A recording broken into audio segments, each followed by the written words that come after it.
en esta charla es que tengo una inquietud.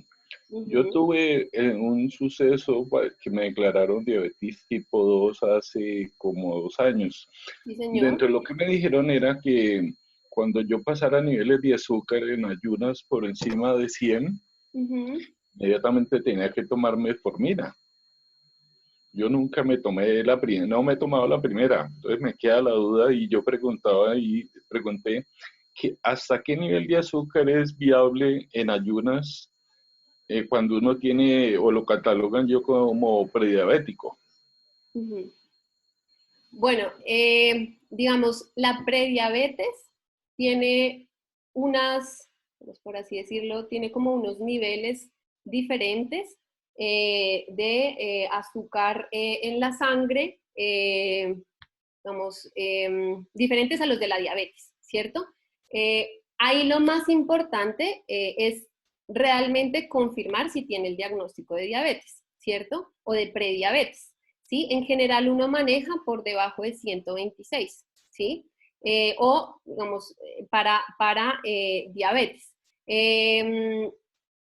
Ahí, digamos, don Ramiro, yo lo que le recomendaría es, si usted nunca ha tenido que tomarse esa metformina, es mejor primero y antes de yo decirle como, digamos, tiene que tener estos niveles, más ir a que realmente se compruebe, digamos, ese diagnóstico. Y si es prediabetes, uno maneja, digamos, es menor de 106, pero realmente, como le digo, la idea no es como darle una cifra a usted, sino me parece que lo más adecuado sería como que le volvieran a mirar los niveles y hacerle los exámenes a ver si sí hay un diagnóstico de prediabetes o no. Bueno. Aquí hay, bueno, hay una mano levantada y hay Sí, varias preguntas en el chat. Eh, entonces, bueno, si quieres, Mónica, nos dices tu pregunta y continuamos con el resto. vale, pues estoy aquí con mi mamá que yo soy diabética. Yo tengo una pregunta para usted, doctora. Buenos días, doctora. Muchas gracias por la charla. Está muy, muy buena. Doctora, hace 2 meses me diagnosticaron diabetes y me mandaron insulina cada 24 horas y metformina cada 24 horas. Me hacían demasiado alta. Pero ¿es posible que algún momento me quiten la insulina?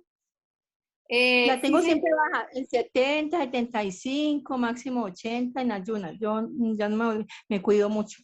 Ok.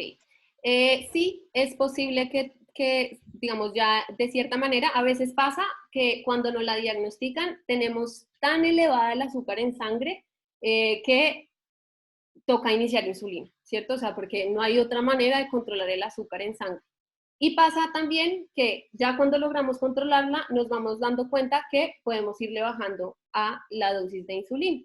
Eso puede pasar, entonces, es digamos como una posibilidad, pero eso no quiere decir que lo pueda hacer yo solo, ¿cierto? Siempre tiene que estar el médico asesorándome en cómo debe ser la disminución de la insulina.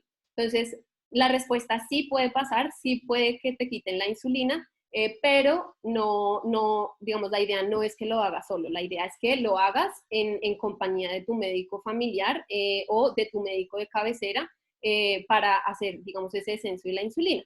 Y también comprender que es una cosa importante, digamos, la insulina está en zona muchas veces porque nos toca chuzarnos y nos toca estar tomándonos las glucometrías y todo eso, pero igual entender también que la insulina, como les decía, es un medicamento muy bueno, estamos poniendo lo que el cuerpo está dejando de producir, entonces casi que ni siquiera es algo de afuera, ¿sí? Es como lo mismo que produce mi organismo, pero lo estoy trayendo a producirlo, digamos, poniéndolo de manera como por fuera, pero es lo mismo que produce mi organismo, ¿sí? O sea, los otros medicamentos también son muy buenos, pero sí son diferentes. En cambio, este es lo mismo que produce el medicamento. Entonces, te lo digo como para que no le tengas tanto como de pronto si hay miedo o angustia o no te gusta utilizarla mucho, igual para que sepas pues que es un medicamento que es seguro, es bueno y que digamos cuando hay que usarlo pues se debe usar, pero sí, hay una posibilidad y es que si ya estás controlada se te pueda ir disminuyendo la dosis de la insulina y finalmente de pronto poderla llegar a quitar. Mil gracias, doctora. Que Dios la bendiga. Listo, bueno. Aquí hay una de Karen Caicedo. ¿Cómo se puede controlar la diarrea que produce la metformina? Bueno, la diarrea que produce la metformina en sí, más que control, pasa solita.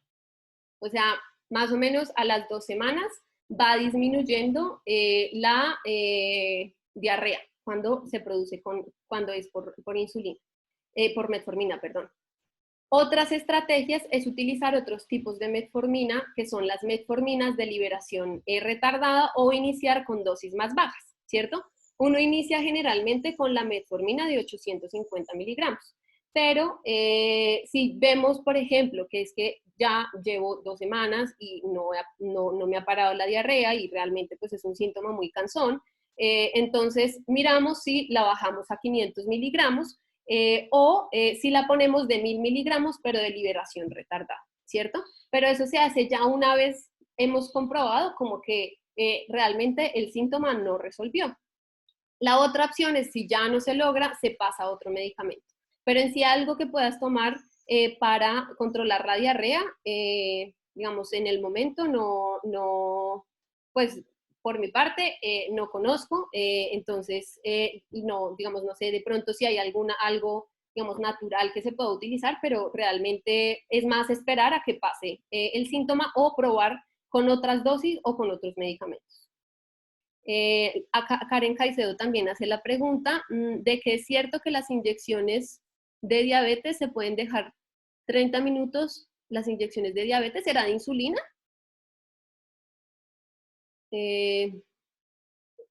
Karen, ¿será que me podrías? Porque es que dice, las inyecciones de diabetes se pueden dejar 30 minutos o 1 hora fuera de la nevera antes de la aplicación para que no duela tanto. A mi abuela le arde mucho cuando se la aplica. Bueno, yo creo que es la insulina. Realmente la idea de la insulina es siempre mantenerla refrigerada. Y de insulina, disculpa. Vale. Es siempre mantenerla refrigerada. Digamos, 30 minutos se podría contemplar. 1 hora, ya más tiempo realmente no se puede, ¿sí? Sobre todo, por ejemplo, en un clima como Cali, donde las temperaturas a veces, digamos, aumentan a 32 grados, se daña la insulina. Entonces, realmente la indicación sí es utilizarla siempre refrigerada digamos, si a tu abuela le mejora dejándola un poquito enfriar, pues se podría intentar, pero realmente la idea es que sea refrigerada, siempre, digamos, esté refrigerada. Doc, disculpa, ¿qué otra estrategia se puede utilizar para que no le duela tanto? Es que ella siente que le arde. Ahí tocaría mirar dónde se está colocando, si se está colocando adecuadamente. Si quieres, déjame un momento, voy a volver a compartir pantalla, que yo aquí tengo, pues traía, digamos, como unas diapositivas, si llegaba, porque pues es un tema muy extenso y no quería como ponerlos a hablarles de todo, porque si finalmente uno termina hablando de todo y no hablando de nada. Entonces, mira, no sé, ahí ya estás viendo, ¿están viendo mi pantalla? No, no. Carajo, esperen un momentico, ya me paro en Zoom a ver qué fue lo que... Listo, entonces, no sé por qué, esperen un segundo. Listo. ¿Ahí están viendo?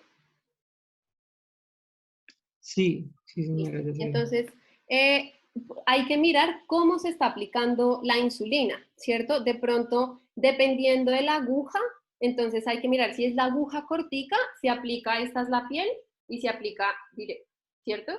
Porque es una aguja chiquita. Si es una aguja larga, se aplica como en un grado de 45, haciendo un pellizquito siempre en la piel, como a 45 grados. Entonces hay que mirar eso. Otra manera que hay que mirar es si se está rotando la aplicación de la insulina. Entonces siempre hay que rotar la aplicación de la insulina. Entonces tengo diferentes sitios para colocarla. Entonces, si no se está rotando, eso puede generar que haya daño como de la piel que hay ahí. Entonces, siempre tiene que rotarse, es decir, yo no le puedo aplicar todo el tiempo la insulina en el mismo lugar.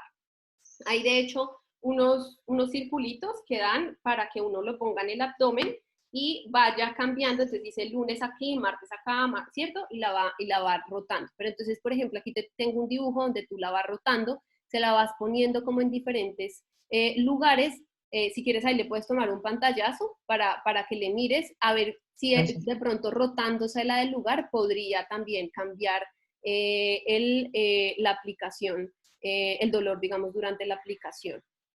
Muchas gracias. Y otra cosa también es que también es importante hablarlo con tu médico, ¿sí? A ver tu médico qué te recomienda, ¿sí? Y si él evalúa de pronto que puede haber otras cosas que se puedan estar haciendo, de pronto no se estén haciendo de la mejor manera, entonces evaluar y corregirlas. Bueno. Vale, de acuerdo. Te iba a preguntar, ¿cómo fue lo que dijiste de los 45 grados? Que estaba viendo la presentación y no alcancé. Es que ahí aparece solo, esta es la piel, cuando la aguja es muy larga, pero por eso te digo que lo mejor sería hablar con tu médico, para que tu médico, porque yo aquí no te puedo como asesorar bien y de pronto puede ser que no sea, si la aguja, hay diferentes agujas, hay unas agujas corticas, hay unas más largas. Cuando la aguja es larga, uno pellizca la piel, así como gruesecita, y mete la aguja no así, sino así, como a 45 grados. ¿Sí? Pero igual la idea es que eso te lo ayude, digamos, a hablarlo con tu médico para que él te diga si sí la estás explicando bien y si la aguja es la que te digo, que es larga o es corta. ¿Sí? Vale, muchísimas gracias. Linda, gracias. Hay otra, bueno, dice, ¿la diabetes y prediabetes solo se diferencian en los niveles de glucosa? Sí. La prediabetes, digamos, eso es como los médicos tenemos que, de cierta manera, poder organizar y mirar, poder, sí, como clasificar ciertas cosas. Entonces, muchas veces lo hacemos con números, ¿cierto? Pero ¿qué es lo que se ha visto? ¿Cierto? La prediabetes tiene unas cifras de glucosa o de azúcar en la sangre que están normales, así, digamos, estrictamente si hablamos, están normales, pero están ya tan cerca a estar anormal que decimos no, es importante decir que tiene prediabetes. ¿Para qué? Como una manera de alarma, ¿sí me entiendes? Es como, y porque además desde ahí ya se ha visto que si inicio a utilizar medicamentos, puedo disminuir la aparición de complicaciones, digamos, y de afecciones que causa la diabetes. Entonces, si somos estrictos, sí, digamos, son diferencias en los niveles de glucosa, pero la diabetes me va a traer una serie de complicaciones que la prediabetes en sí no me trae, porque los niveles de glucosa en la prediabetes están normales estrictamente hablando, están normales altos, un poquito más alto de lo que en general lo maneja la población, y me están hablando de que si no controlo a ese paciente que tiene prediabetes, posiblemente me va a migrar a diabetes. La otra pregunta es, buen día, de Ciro Jaramillo, ¿cuál sería la frecuencia adecuada de control con nefrólogo? El nefrólogo, digamos, no hablamos de que haya una frecuencia adecuada del control con nefrología. La diabetes ataca los riñones, pero eso no quiere decir que a todo paciente diabético vaya a haber compromiso renal. Entonces, por eso lo que uno hace como médico familiar es irle controlando, irle haciendo seguimiento a la función renal, y si vemos que está empezando a deteriorarse, miramos ciertas estrategias con medicamentos para controlar, ser un poco, digamos, más estrictos con el control de la glucosa en sangre, y si no, ya se pasa digamos, al control con el nefrólogo. Pero no es como que todos los pacientes con diabetes tengan que ir al nefrólogo, no. Sobre todo, digamos, si están a cargo de parte de un médico familiar. ¿Cuándo son los niveles de azúcar que pueden indicar que se tiene diabetes, o en qué caso, o en el caso de la prediabetes? Bueno, esto pues se los traía, déjenme, se los pongo en, bueno, se me perdió, pero bueno, para, digamos, no llenarlos, hay varios niveles, ¿sí? Como les decía, hay varias pruebas, hay varios niveles. Por ejemplo, uno de los más importantes es de la hemoglobina glicosilada. Entonces, hablamos que la prediabetes, hablamos que va de 5.8 a 6.4. y por encima de 6.4 es diabetes, ¿cierto? Hay varios, digamos, como varios niveles. Por ejemplo, también cuando yo tomo una glucosa en azúcar al azar y sale por mayor de 200 y tengo síntomas de diabetes, que la diabetes causa algunos síntomas, que no se los traje aquí porque pues ya todos tienen un diagnóstico de diabetes, pero causa algunos síntomas como por ejemplo orinadera, como sensación de mucha sed. Entonces cuando ya hay esos síntomas, uno dice, hay diabetes. También está la otra, de que cuando me hacen una glicemia en ayunas y es mayor de 126, hay diabetes, ¿sí? Entonces hay varias cifras. Y como que dependerá de cuál tomes. En general, de la que más hablamos en sí con los pacientes es de la hemoglobina glicosilada porque, como les decía, es como la que nos va a llevar el récord de que también ha estado controlada. No quiere decir que sea el examen mejor, ni que sea el examen con el que se hace el diagnóstico, pero es como la que utilizamos más. Entonces, por eso te digo, es la hemoglobina glicosilada, que es como la que utilizamos como para la parte con los pacientes. Y si debe evitarse en frutas. O sea, si debe evitarse frutas. No. Las frutas no deben evitarse, lo que hay es que controlar las porciones, ¿cierto?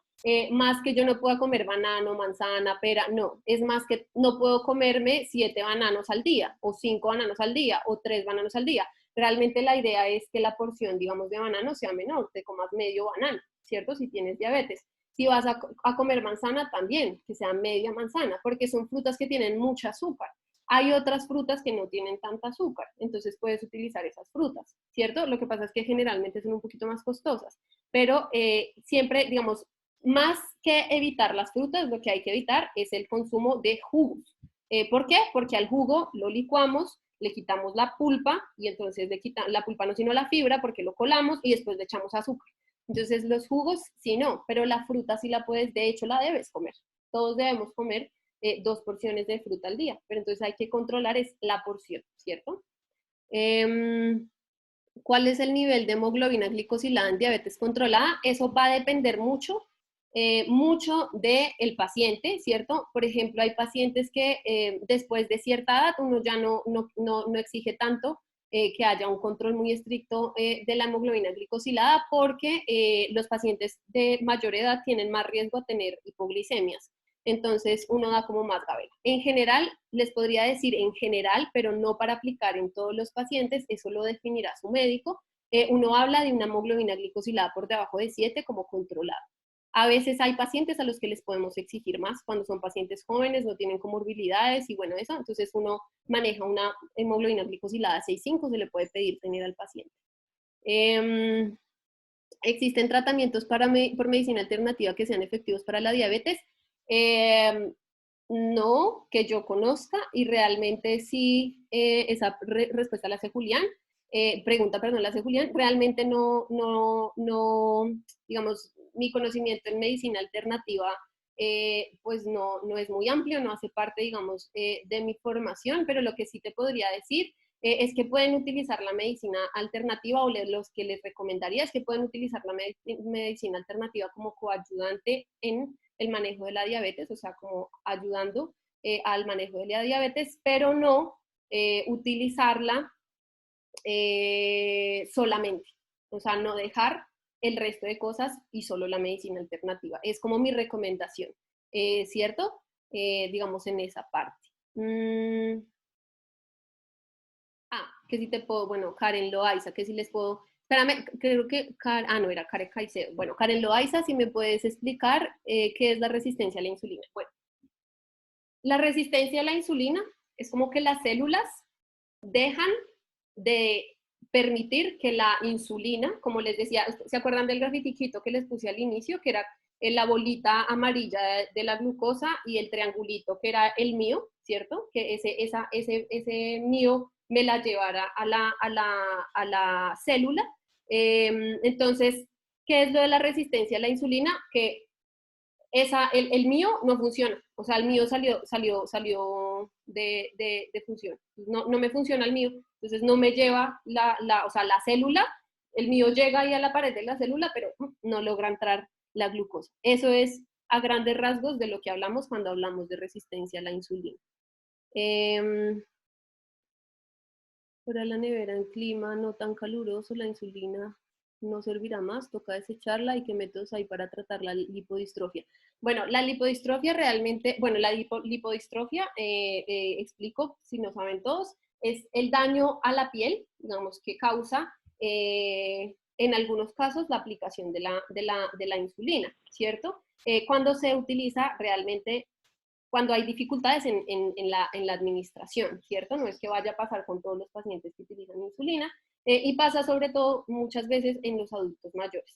El método para tratar la lipodistrofia en sí es rotar la insulina y dejar como que esa piel descanse, digamos, de manera general. Y si, por ejemplo, me preguntabas que si duraba más de 2 horas por fuera de la nevera la insulina en un clima no tan caluroso. Bueno, es que realmente si nos ponemos como en esos márgenes, a veces como que uno dice como, bueno, pues si estamos, no sé, en, no sé, en el Cocuy, que hace mucho frío, pues, vamos, no, pues uno está en un clima frío. Igual la idea es que no. O sea, si ya dura más de 2 horas por fuera, lo mejor sí sería desechar la insulina, aunque uno habla de un tiempo de 6 horas, pero realmente la idea es que la mantengan en la nevera, ¿cierto? Si ustedes, por ejemplo, no tienen nevera, hay que decírselo al médico. Doctor, yo no tengo nevera. Entonces no les puede mandar insulina, ¿cierto? Entonces sí es importante eso. Las personas que trabajan y utilizan insulina, se puede mirar entonces, digamos, cómo hacer, si allá en el trabajo una neverita portátil, bueno, como que permita, digamos, como esa gabela. En general no habla de 6 horas, pero en sí siempre intentar que no haya unos periodos largos en los que la insulina no esté refrigerada. ¿Qué opinas sobre suplementos como el picolinato de cromo que ayudan a mejorar la sensibilidad a la insulina? Bueno, la verdad, de eso sí, pues no les voy a hablar de lo que no sé. Yo del picolinato de cromo no he escuchado, entonces pues tendría de tarea leerlo y de pronto pues contestarles vía correo. ¿Cuáles son los síntomas de la prediabetes y cómo puede controlarlos? Bueno, la prediabetes en sí no causa síntomas. En general, digamos, en medicina no hay absolutos, pero en general no causa síntomas. La diabetes causa síntomas, no en todos los casos. De hecho, hablamos que la diabetes es una enfermedad silenciosa muchas veces. Y como lo que les decía, los síntomas más frecuentes es ya, puede haber pérdida de peso, puede haber mucha sensación de sed, puede haber como que orine muy frecuentemente, que tenga algo, puede haber algo como de sensación como de mareo o de dolor de cabeza. Eso, digamos, como pueden ser algunos, digamos, de los síntomas de la diabetes, no de la prediabetes en general. Como les digo, la prediabetes son unos niveles más altos de la normalidad del azúcar en la sangre, pero no, digamos, no me están causando en sí como un daño como si lo causa la diabetes, sino que me están alertando de que puedo llegar a la diabetes. Sí, el nivel de estrés puede influir mucho en el aumento de los niveles de glucosa en sangre. Entonces, eso, por ejemplo, es algo muy importante que lo mantengan digamos, que lo tengan en cuenta, y es que controlar los niveles de estrés y que lo hablen con su médico familiar. Si ustedes están muy estresados, puede que estén haciendo casi que todo bien, pero todavía tengan problemas como para controlar los niveles de azúcar. Entonces, tal vez manejar esa parte que nos está estresando nos podría ayudar también a controlar la diabetes. Y si es recomendable el consumo de glucerna. Pues la glucerna es como un preparado que se hace, digamos, tipo Ensure, pero para personas con diabetes. Lo pueden utilizar, tiene, digamos, como ciertas indicaciones para utilizarse. Y no es como que lo tengan que utilizar todas las personas que tienen diabetes, digamos, en unas explicaciones, sobre todo pues cuando hay, digamos, algunas complicaciones nutricionales y eso, que se puede utilizar la glucerna, pero digamos, no es como, es que la glucerna es buena para la diabetes, no. O sea, es algo que pueden consumir porque es como un Ensure, pero sin azúcar. Y bueno, Vanessa Andrade, mi hija de 8 años utiliza insulina y la endopediatra como recomendación nos dio que la insulina que ella esté utilizando no esté refrigerada, solo la nueva. Ah, bueno. Sí, hay unas que vienen en lapicero. Qué pena, muchas gracias, Vanessa. Hay unas que vienen en lapicero que uno ya las puede, o sea, antes de abrirlas, las mantiene refrigeradas. Y cuando ya ya las destapó, perdón, ya las puede utilizar. De hecho, por eso vienen en el lapicero, para que te la metas en el bolsón del botón de la camisa. Entonces, esas sí, las que vienen en frasquito, como la NPH, la cristalina, esas no. Pero de las que habla Vanessa, que son, digamos, como la de Temirla, esas se pueden utilizar. ¿Qué puede hacer para reemplazar el azúcar? Bueno, hay diferentes opciones. Está, por ejemplo, se me olvidó el nombre comercial de esta, es un azúcar para, se me olvidó el nombre, empieza por S. Splenda, stevia. Eso, stevia, gracias. Entonces, la stevia es muchas gracias Juan Camilo, es una de las opciones que se puede utilizar como reemplazo para el azúcar. Sin embargo, también, digamos, pueden iniciar disminuyéndole al azúcar. Yo, por ejemplo, les digo, yo antes siempre me tomaba mi café con azúcar y mis jugos con azúcar. Y cuando fui iniciando, digamos, como toda mi parte de formación, inicié a bajarle al azúcar y actualmente no tomo ni mi café ni mi jugo con azúcar. Entonces, esa es una medida para reemplazarlo, y más que reemplazarlo es quitarlo. Y otra, por ejemplo, en las recetas, porque cuando vamos a hacer postres, cuando vamos a hacer cosas así, pues no tenemos cómo no vamos a usar azúcar. Entonces pueden utilizar stevia. Otra opción es, por ejemplo, endulzar con medio banano. El banano endulza. Entonces puedes utilizar medio banano y esa es tu porción, digamos, para endulzar para la receta. Entonces voy a hacer, no sé, un ponqué de harina de trigo integral. Entonces, eso lo van a ver si hay, digamos, ¿cómo se dice? Si hacen el taller, por ejemplo, que se hace con nutrición, que es muy chévere, que ya les dice cómo ir reemplazando las diferentes herramientas. Entonces, digamos, esa es una opción. Y creo que, bueno, ya nos estamos pasando un poco de tiempo, entonces voy a responder las últimas dos preguntas. Y pues dejaríamos por aquí. Les agradezco mucho a todos por acompañarnos y estar, digamos, tan activos durante toda la charla. Hay una un síntoma muy extremo que me ocurrió fue que orinaba muy frecuentemente y que había constantemente hormigas en el baño debido a que la orina estaba muy dulce. Ajá. Entonces, una de las cosas que vemos en el control de la diabetes es que la orina tiene mucho azúcar. Entonces, ahí, digamos, eso es una... no sé quién escribió eso porque no me aparece, pero pues muchas gracias por el comentario. Eso, digamos, eso puede también pasar.